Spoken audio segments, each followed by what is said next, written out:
Hi everyone, Jai Hind and welcome to the platform of StudyIQ IAS in English. My name is Bhanwar Singh Uriamghat, India 115th course and qualified civil services in 2012. And I welcome you on the platform.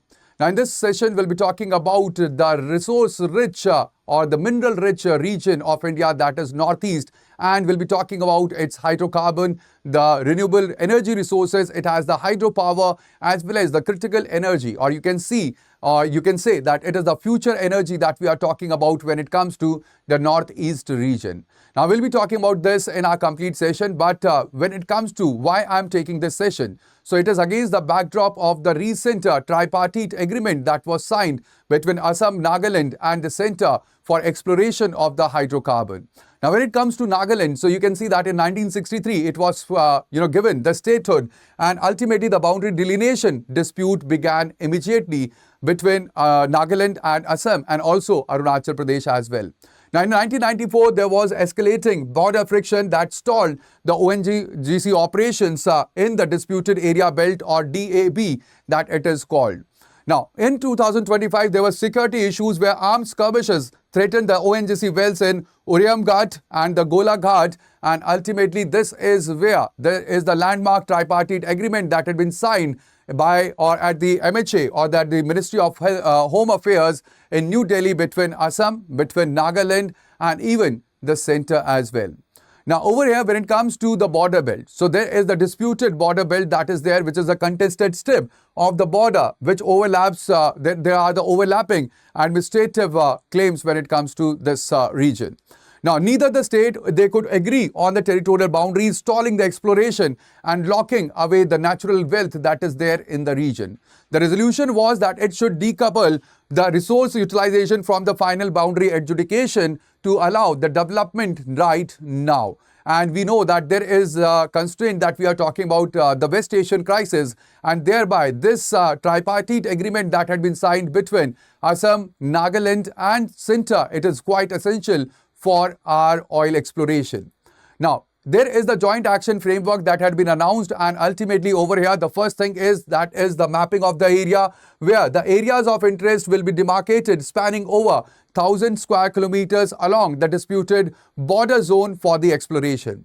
Then there will be the revenue split that had been decided over here, and there will be 50:50 formula. That is the share. It will be equally splitted between both the states for sharing the profits, the royalties, the cost, as well as guaranteeing a new or the direct win-win economic corridor for both the states in the Northeast region. And there will be creation of a coordinated administrative and the security command infrastructure as well, so that it will prevent the localized disturbances or the law and order hurdles into the complete region. Now, over here, it is very important that when it comes to the Assam and Nagaland, this is a resource link that has to be combined together because they form a chain. When it comes to geography, so Nagaland, it holds the key extraction points which are there. They are in the upstream region, and Assam possesses the legacy pipeline networks that are there and also the refining capacities which are available downstream. So if we are separating Nagaland and Assam, so that creates a broken engine because one has the resources or the exploration region and one has the required infrastructure that is there. So ultimately unifying them, it has built a complete refinery supply chain that guarantees that there will be immediate self-reliance when it comes to the oil exploration into the region. And this is where the historic pact comes into role play. In the presence of Union Home Minister Amit Shah, the tripartite memorandum of understanding was signed between the Chief Minister Himanta Biswa Sharma and Chief Minister Nifui Rio. Now over here, this agreement represents a landmark shift when it comes to the regional policy. When it comes to the energy security, it will unlock the 6 crucial petroleum blocks for the exploration, and it paves path for a complete withdrawal of AFSPA next year as well. And there is an economic vision where it signals a major transition to the sustained industrial peace in the Northeast region, which actually craves for the development and integration with the rest of the India. Now, there are certain legacy commissions that we have to look into when it comes to the complete historical perspective. So in 1971, there was Sundaram Committee, and it was the first major attempt to study the border dispute that is in the disputed area boundary region that is there. And it suggested that there should be mutual delineation that should be there. In 1985, there was Shastri Commission which was formulated to address the escalating violent confrontation along the borders, that is between Nagaland and Assam. In 2015, there was Naga Peace Accord that was signed, a broad framework signed that has established the foundation for the mainstream regional integration of Nagaland. And right now we are talking about this tripartite MOU, or the Memorandum of Understanding, that is the ultimate commercial framework bypassing the court gridlocks about delineation of the boundaries between Nagaland and Assam as well. Now, this is very important because in 2025, what has happened was that ONGC exploration was repeatedly paralyzed. The local groups, they forced the local site, the drilling site relocation due to the boundary confusion and security threats in the Golaghat-Wokha border region. And ultimately, this was the lesson that the government have learned, that purely administrative security measures, they are insufficient. Only a proper structured, institutionalized tripartite revenue sharing framework, it can secure the local community, it can secure the buying in and also the physical stability of the complete project. So over here, you can see that these are the regions and over here, you can see that this is Golaghat, which is located. Along with this Golaghat, we have Jorhat and even Shivasagar. Now, these are the regions that the Nagaland, it lays claims to, that this is the region, or these are the regions that should be within the Nagaland. Now, over here, this is very important that when it comes to Nagaland or Assam, it is not just about Assam and Nagaland, it is all about the whole of the region that is northeast. Here, it is the resource-rich region where we have hydrocarbon, that is, we have oil and the gas, where we have the legacy fields and the infrastructure, as well as we have the new exploration, which is, which will be developed by the joint development zones, which had been created between Assam and Nagaland. There is also hydropower and the renewable potential, where we have the vast underdeveloped cavity, as well as we have the strategic energy buffer that it could be. All right. And then we have the critical minerals and the rare earth as well, which are the reserves of very strategic importance. And ultimately, there is the future energy that is also located. So we know that when it comes to the West Asian crisis, so there had been state of Hormuz disruption, and that have resulted into the government and also the the bodies which are there, like for example, Geological Survey of India, to survey the resources which are available in the northeast region. You can see that there is oil in Assam and Nagaland. There is also, we have the coal also that is found in the northeast region. Along with this, we have the critical energy as well that is found, or the critical minerals which are found, or the resources had been mapped in the northeast region. So there is the critical gap, and ultimately we have the renewable energy potential as well as compared to the installed capacity that you can see in the northeast region. Now, when it comes to oil and natural gas, you can see that this is the historical legacy of Northeast because it was the birthplace of the India's petroleum industry. All right, that is Assam or Digboy, and ultimately the first oil discovery was made in the Assam itself. When it comes to the crude oil reserves, so there is 22% of the India's total reserve that is found in the region, and ultimately right now the expansion is going on. The exploration is expanding into the Digboy in Margdarshan as well as in the Singh region. When it comes to natural gas, it has been estimated that there is total 15% of the national share that could be there into the region, and ultimately over here, this is very important because there had been the cross-border expansion or the strategic growth where the commitment is to scale up the extraction capacity through the advanced technological integration as well as regional partnership as well.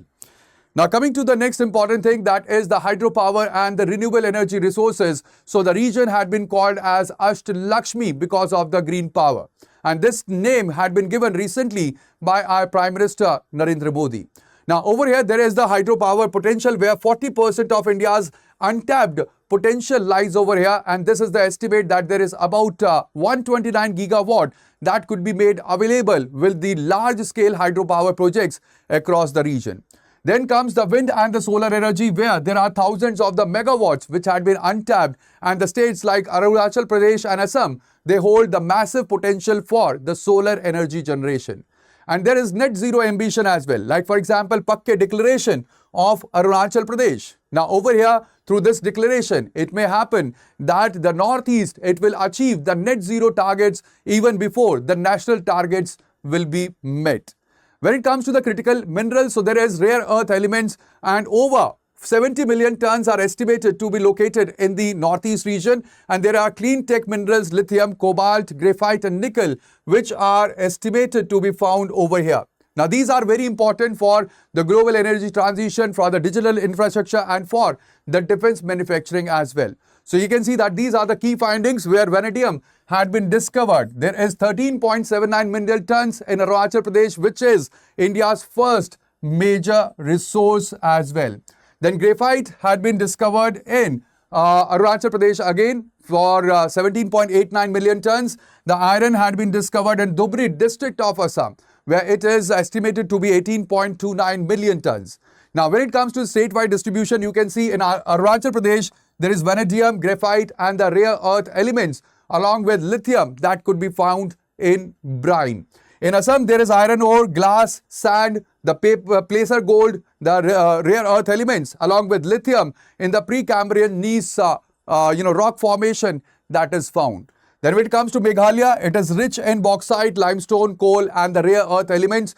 The Nagaland is rich in nickel, cobalt, limestone, coal and lithium as well. Then in Manipur, you will find chromite, clay, lignite, nickel and cobalt. Then comes Mizoram, which has limited resources, but there is potential for hydrocarbons and the construction minerals as well. And Tripura is, there is primarily oil and the natural gas which is found, and there is limited solid minerals which are found in the region. So you'll find when it comes to the northeast region, it is only Mizoram and Tripura which have limited resources, but the rest of them, they are very crucial and critical when it comes to the mineral resources for the India. So that would be all in this session. But if you are preparing for the Civil Services 2027, for 2028, for 2029, then you can join the GS batches on or the GS Foundation batch on the platform of StudyIQ IAS. Now, for enrolling into this, let me tell you that we are offering you with a limited period offer of 50% off that you can get on the platform of StudyIQ. And remember that when it comes to the foundation batches on the StudyIQ platform, they are structured upon the model that is SMART model, where you get the structured classes, you get the mentorship, assessment and the revision and the test series as well. Now, for gaining this 50% off, what you need to do is you need to use a code, and that code is BRS Live. So that is the code that you will use, and ultimately that will fetch you the maximum discount, that is 50% on the platform of StudyIQ. So that would be all in this session. But do not forget to like the session. Do share this session with your friends, and as well as do subscribe to our channel so that you do not miss any of the updates in the future. So that would be all. Thank you. Bye-bye. Take care and Jai Hind.